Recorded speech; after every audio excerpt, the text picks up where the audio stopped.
You're watching Luntha television and you are with me, Kathy Matura. Let's take a look at the headlines.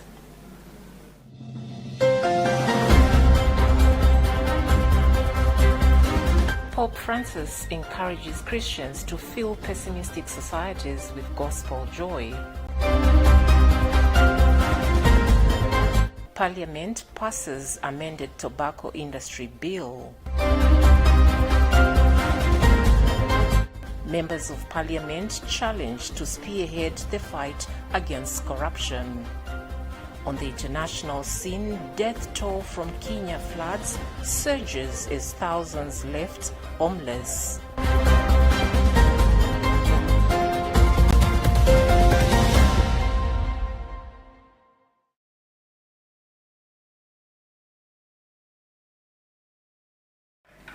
Now let's have the news in detail.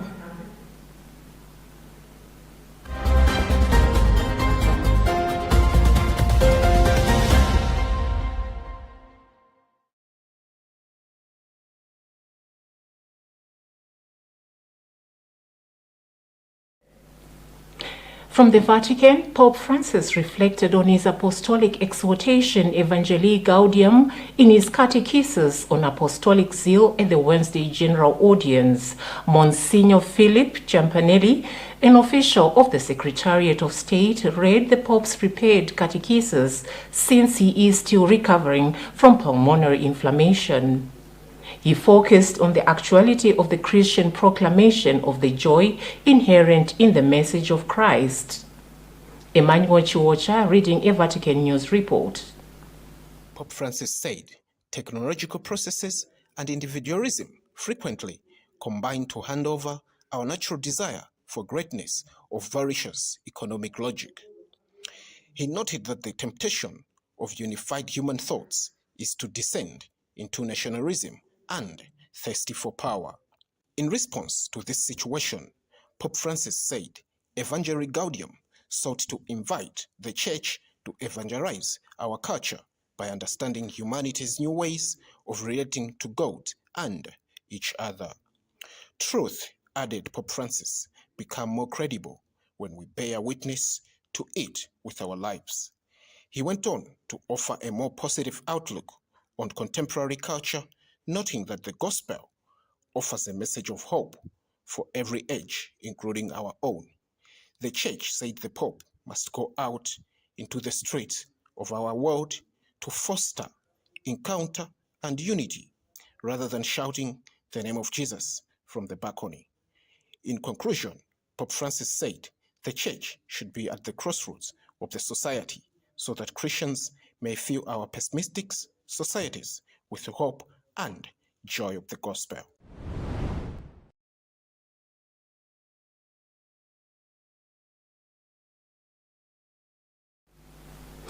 There were jubilations and ululations as over 48 families in the area of traditional authority Mpenje in Nsanje district were graduating after completing their smart couples training. The training, which focuses on, in particular, male involvement in the upbringing of children, is one of the strongest pillars in Association of Women Religious Institutes of Malawi AURIM SCORE ECD project. From Nsanje, Herbert Katanda filed this report. In an interview, Nsanje SCORE ECD project coordinator Sister Odetta Napio said the graduates were those who commenced their training in October this year. She, however, urged the graduates to advocate for change in their respective communities. The ones that are graduated today, as they go home, they need to also formulate other groups that were not in this group of smart couple. So each couple among the graduates has to formulate the groups of couples so that whatever they have received through these smart couple sessions, they have also to share to other families. Smart Couples Training Supervisor Mark Mantenga said they have witnessed change for the past 6 months in terms of how people value their family life. Families, especially in the lower Shire, especially husbands, they feel like respecting a woman, respecting a wife, something like ngangamine to them. But through these trainings, it has offered them a wake-up call to see that a man and a woman, a father and a mother in the family, share the same value. The Smart Couples initiative aims at encouraging both men and women in ensuring the welfare of the family members, including children, as part of early childhood development. Aurum, with technical support from CRIS and funding from Conrad and Hilton Foundation, is implementing the SCORE ECD project targeting 7 Catholic sisters congregations. These include Nsanje, Chikwawa, Zomba, Ncheu, Dedza, Nchisi, and Katabe. In Nsanje, the project is being implemented by Sisters of Our Lady of Amersfoort. For Luntha News in Lilongwe, I'm Helbert Katanda.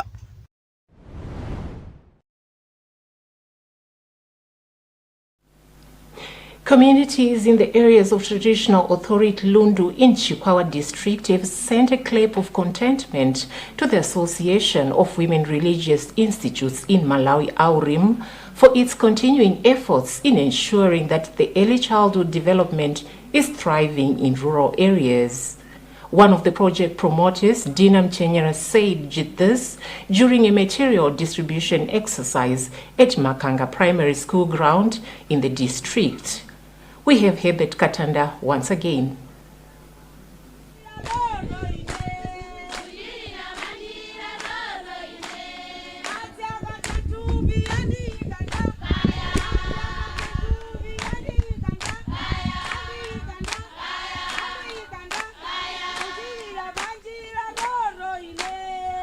Aurum is currently on a 2-week tour in the southern, central, and northern regions, particularly in the implementation districts, to appreciate the progress made.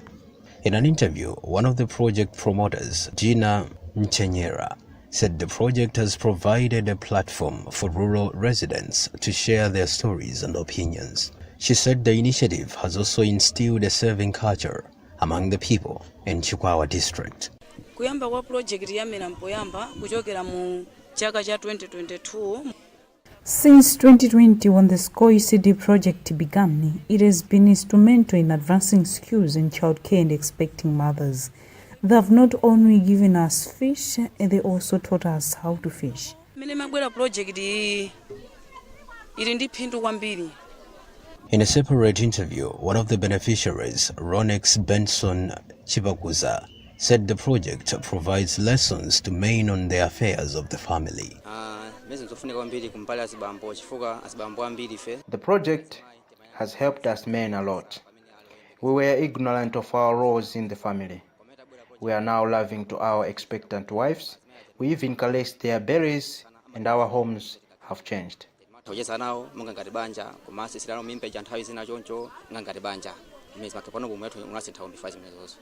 On her part, ECD SCORE project coordinator, Sister Ethel Kachiswe, said she was impressed with the progress portrayed by the participants of the project.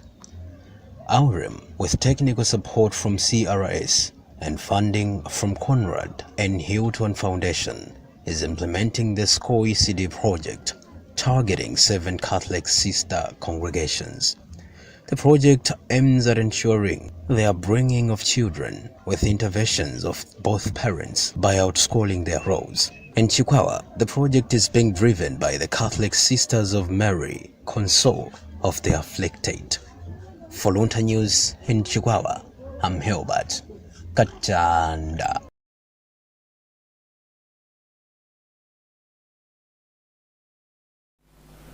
Parliament has today passed the tobacco industry bill with some amendments to ensure a better regulated tobacco market in Malawi. Members gave their positive input and expectations on the bill, saying it will help the country continue earning more through tobacco sales. Bernard Mwanza was at the Parliament and filed this report.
The bill proposes to repeal the Tobacco Industry Act number 10 of 2019 and replace it with a new and comprehensive legal framework for the regulation of the tobacco industry in Malawi.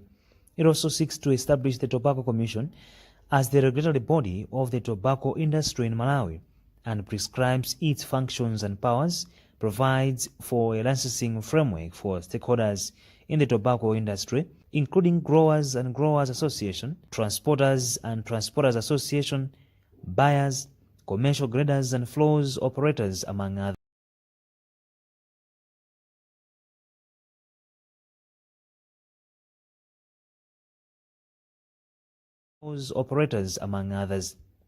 When operational, the bill will regulate contract and non-contract farming, tobacco production and delivery quota, sale of tobacco and its prices, processing, import and export of tobacco, among others.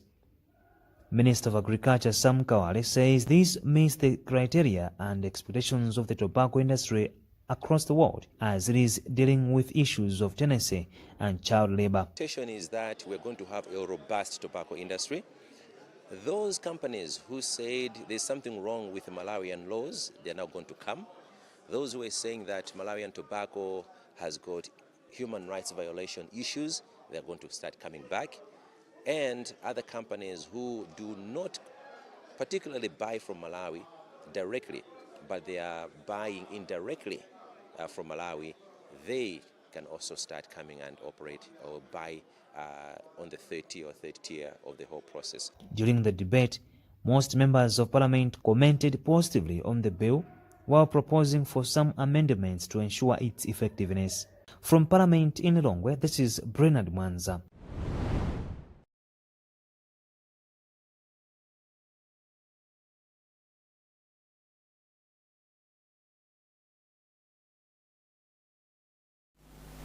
Welcome back and thank you for tuning on to Luntha News.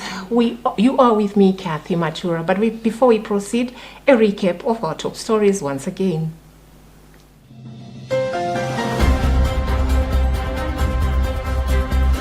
Pope Francis encourages Christians to fill pessimistic societies with gospel joy.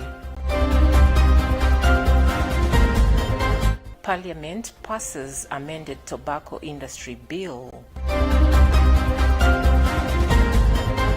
Members of Parliament challenged to spearhead the fight against corruption. On the international scene, death toll from Kenya floods surges as thousands left homeless.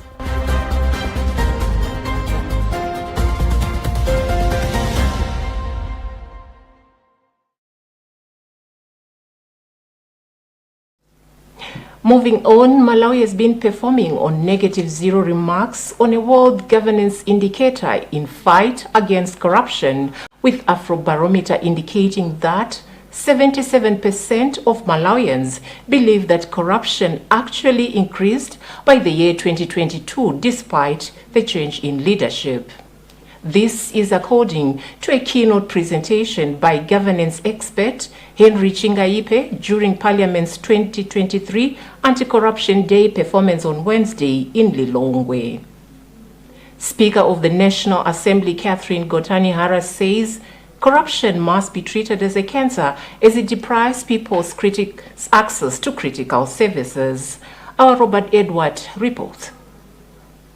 According to the Speaker of Parliament, has gone beyond making registrations and oversight in the fight against corruption, encouraging members to educate their constituents on what corruption does to their lives, saying the vice is the cancer that goes to the effect of loss of public trust in democracy, as others are even discussing dictatorship. She says the past 12 months, Parliament has summoned controlling officers to explain how they used public funds, and the institution is, among others, developing code of conduct for the members. The commemoration of this year's Anti-Corruption Day by Parliament was championed by Institution Integrity Committee at the August House, and this, according to Anti-Corruption Bureau ACB Director General Martha Jizuma, speaks volumes, as she, apart from listing what Parliament has done to assist in the fight, openly tells MPs to remember that if they indulge in corruption, they will face the law. Democracy International Chief of Party, Christian Djukovic, says it remains no secret that corruption persists in Malawi, and they will continue assisting Parliament to be in its best position for democracy. Currently, according to governance expert Dr. Helen Chingaibe, Parliament has to make laws and policies that do not support duty bearers to be hiding behind incentives, saying, confirm duty bearers based on competence, and that over 90% of people believe that MPs are involved in corruption, and that sometimes people believe that the status quo is due to Parliament not using its power to put to account duty bearers. Before their speeches, the legislators marched in solidarity from Independence Roundabout via Reserve Bank of Malawi to the August House. For Luntha, this is Robert Edward.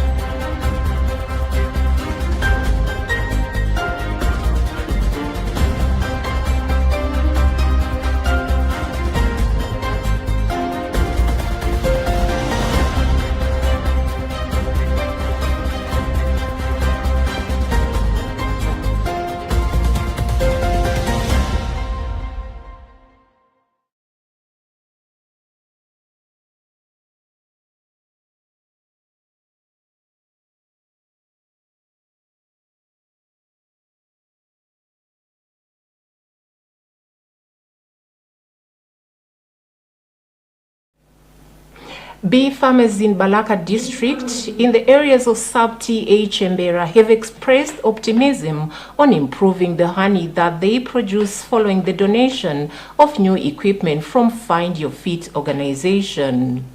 One of the farmers, Christopher Chigalu, says beekeeping is a hidden farming treasure which people have not yet discovered, and those that are into it are benefiting a lot because it does not interfere with other farming activities and it is profitable. From Balaka, Rashida Matandika reports.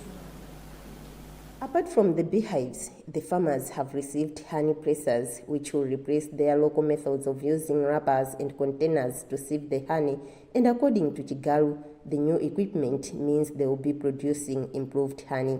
He said the farmers that are into beekeeping are doing well, as one beehive produces 20 kgs of honey, which cost at least 80,000 kwacha when sold. ngati kuli ulimi wina ngati kuli chuma china chobisika chabona kulimi wa njuchi ulimi wa njuchi ndi tikupindula kwa basi kudera kuno chifukwa tikapanga ulimi umene ng'oma umodzi ukakhati walo wa njuchi bwino tikamafuna kuti tikolole timakolola ndithu oposa 20 kg ng'oma umodzi. Ndiye ngati kuli chuma chobisika ndimene ndikuyankhuliramo kuti ulimi wa njuchi ndi chuma chobisika, komanso ndi ulimi umene munthu umati ukapanga ukapachika umakhala kuti kupanga zinthu zina zapakhomo pako leseka ndi ulimi wa khasu umene ukapanga bwino pamene ulimi umene usulira kuti upiteko mkungamakazipaka zina timangopita ukangoyang'ana mwa masiku ake kuti kuli motani. Monitoring and Evaluation Officer at the organization, Ganizan Soko, said out of the farmers that are practicing beekeeping, farmers from Group Village Head Chembera are doing well, as the past 5 months has seen them produce 4 million kwacha. He said beekeeping is another way of helping communities protect forests while they are earning a living. You know, as I've already told you that this beekeeping is part of forestry sector, is from our forestry sector. So you can see, you cannot put a beehive on an empty space. We need trees. That's why we're also promoting, planting of trees in this area. And we have got about 9 nurseries of trees, 3 nurseries in this area, which we're expecting, I think, by the end of, not by the end of the rainy season, but by the beginning of the rainy season, we're going to plant about 45,000 trees in this area. So it's also part of trying to conserve the environment, because for them to keep bees, we encourage them to plant trees. As a result, even the forestry sector, even the community forests, are well preserved and covered. With these interventions, trees are a necessity and not something that communities are forced to protect because they are already beneficial for a living. The donation is worth 6 million kwacha, and the support has been made possible by World Food Programme, who are the donors of Find Your Feet project. Rashida Matandika, Luntha TV, Baraka.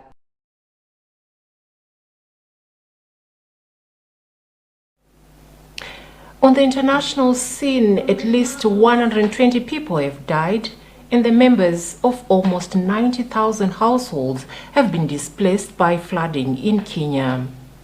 Kenya, along with its neighbors, Somalia and Ethiopia, have been hit hard with flash floods worsened by the natural weather phenomenon of El Nino. In Somalia, nearly 100 people have died, and more than 700,000 have been forced to flee their homes, whilst in Ethiopia, at least 43 have died. More details in this VOA News report, read by Andrew Pound. The recent floods have put large amounts of farmland underwater, drowned tens of thousands of livestock, and left hundreds of thousands of people without homes. The floods follow the country's worst drought in 4 decades that left many people hungry. 4 counties in eastern Kenya, Tana River, Garissa, Wajir, and Mandela have been most severely affected by the floods, according to Interior Minister Raymond Omolo. Kenyan President William Ruto chaired an emergency cabinet meeting on Monday on the disaster and has pledged to designate millions of dollars to affected areas. The heavy rainfall is expected to continue until at least January 24, according to the Kenyan Meteorological Department forecast. Kenya, along with its neighbors in the Horn of Africa, have been on the forefront of the climate crisis, which has pressed 57 million people, nearly half of which are children, into acute food insecurity or worse in 12 countries vulnerable to climate change, according to Save the Children.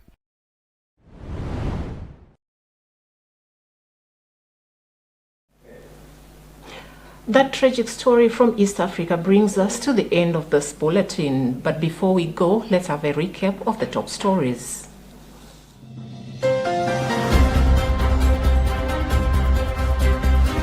Pope Francis encourages Christians to fill pessimistic societies with gospel joy. Parliament passes amended tobacco industry bill. Members of Parliament challenged to spearhead the fight against corruption. On the international scene, death toll from Kenya floods surges as thousands left homeless.